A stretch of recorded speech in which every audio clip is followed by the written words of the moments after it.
and welcome to another edition of MAIN-iac Science Lab.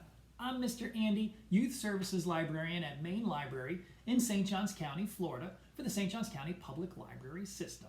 And we're here in St. Augustine trying some cool experiments, and sometimes they work, sometimes not so well. But that's what experimenting is all about, to figure out what works and what doesn't, and try to understand why. So today we're going to talk a little bit about density. And we're going to do a real simple experiment that you can try at home using household ingredients. The first thing you need is a glass of water, about halfway filled. Tall and skinny would be preferred. If you have a tall, skinny glass, definitely use that one. You're going to need some oil, just regular cooking oil is fine. The cheaper the better. Don't use the good stuff. We're going to need some food coloring. I'm going to use red for this experiment. And some salt, regular old table salt. And that's all you need to try this experiment on density. So to get started, because it's going to take a minute, I'm going to explain as we go. So take your glass halfway filled with water and add another quarter of the glass full of oil. So you're about halfway, maybe a little higher. You don't want to go all the way to the top. Just a couple inches of oil on top of the water. Now, I say on top of the water. It's kind of giving some of this away. So when you pour the oil into the water, they will separate. And that is because of density. Density is essentially mass per volume. So say you take the same volume of water and the same volume of oil. Let's just say 1 cup, just so we can have a measurement in our head. 1 cup of water and 1 cup of oil. That 1 cup of water is heavier than the cup of oil. That's because that 1 cup of water has more mass in it, causing it to weigh more than the 1 cup of oil. Therefore, water is more dense than oil is. So when you put the two together, they will naturally separate. The oil sits on top because it is less dense than the water. Now, it's going to take a minute for this to truly separate. There's a lot of air bubbles between the layers. So we kind of want to let those air bubbles dissipate a little bit. So I'm going to take a quick break and jump ahead so we can see what happens after the layers are properly separated. Okay, now the water and oil have separated very nicely, making a very smooth layer between the two liquids. And as we know, this is because of density and the fact that the water is more dense than the oil. So it goes to the bottom and the oil floats to the top. Now what I'm going to do is add some food coloring, and this is going to help us see the water and the reactions happening in the water throughout our experiment. I'm going to use red food coloring.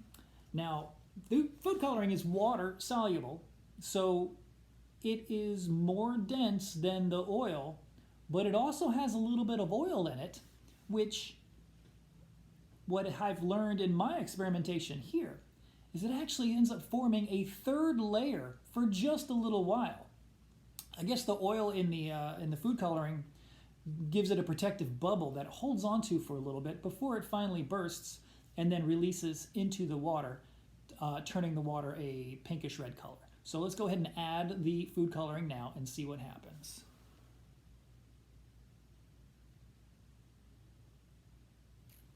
So there we are. We've dropped it in, and you can actually see it sitting briefly on top of the water, but at the bottom of the oil before the ball actually bursts and releases into the water to color it. Now, ordinarily, you would want to shake or stir the water to evenly mix the color, but we've had to wait so long to get the oil and water to separate. We don't really want to do that here, because then we'd have to wait again for all the air bubbles to get out of the way. So we're just going to leave it as it is. Oh, there we go. Okay, it looks like all of the food coloring has now dispersed into the water, and it's slowly starting to mix. And it's actually, we can go ahead and get started with the rest of our experiment at this point. It's not completely blended yet, but that's okay. It's still going to work. So what we're going to do is we're going to add salt to this mixture. And what's going to happen when we do that is the salt is going to drop through the oil because it's more dense than oil. It's going to drop through it into the water, but when it goes through, it's going to grab some of the oil because of the surface of the salt crystals. It's going to actually pull some of the oil with it into the water. Then when it gets to the bottom, it's going to begin to dissolve into the water like salt does. And when it does that, it's going to release the oil that's going to float right back up again as bubbles. Some of those bubbles are going to happen instantly because it's going to pull a lot of oil down with it, which most of it's going to go right back up to the top and separate from the water. Some of it's going to take a little bit of time waiting for the salt to dissolve before it rises back up again too. So you're going to see an immediate reaction, and then you'll get to see a couple more reactions afterwards. So let's watch this in action. Here we go. We're going to add some salt. It's going to sit on top of the oil for a bit, and there it goes. It drops through, bringing the oil with it. And you can see a couple more blobs going through there. Yep, there goes the first one rising back up again. And the salt going through with the oil is actually going to help churn up the food coloring as well. There goes another big blob of oil. So what's happening is it's releasing the oil as the salt dissolves, which is creating kind of a lava lamp effect, like you can see in some of those funny stores with the lava lamps where actually a lava lamp is melted, not melted, but warm wax floating around in an oil mixture. We don't have any wax here, we have salt, but the salt is pulling the oil, releasing it, so it goes through the water, making a very similar effect. Now, you can do this multiple times. I'm going to go ahead and add some more salt so we can watch it happen again. Here we go. There's more salt. It's going to go through. There's like little bits, and then some big bits. Oop, dropped all the way down. And it should be releasing the oil very soon. There it goes. Bloop. It's kind of fun to watch, isn't it? It's like it's moving in slow motion, sort of, but not really. So, to recap what's happening here, we're working with density, and water and oil are of different densities. The same amount, an equal portion of water and an equal portion of oil would not weigh the same. Water is more dense. It has more mass within it, so it weighs more, which makes it more dense. So when you put oil and water together, they separate naturally, making a nice, neat little line. Add a little food coloring so you can see the action better. Pour some salt in. The salt will fall through the oil, taking some of it with it, dropping into the water at the bottom of the glass, releasing some of the oil right away because it pulls a little excess. The rest of the oil gets released as the salt dissolves into the water, creating that cool lava lamp looking effect. So now you know a little bit more about density and what that actually means, and you can have some fun with it. Let's go ahead and add one more drop of salt. Not one drop, but one more shaker of salt. Let's see. I like watching the bubbles. Here we go. The salt dropping through the oil into the water. Bloop.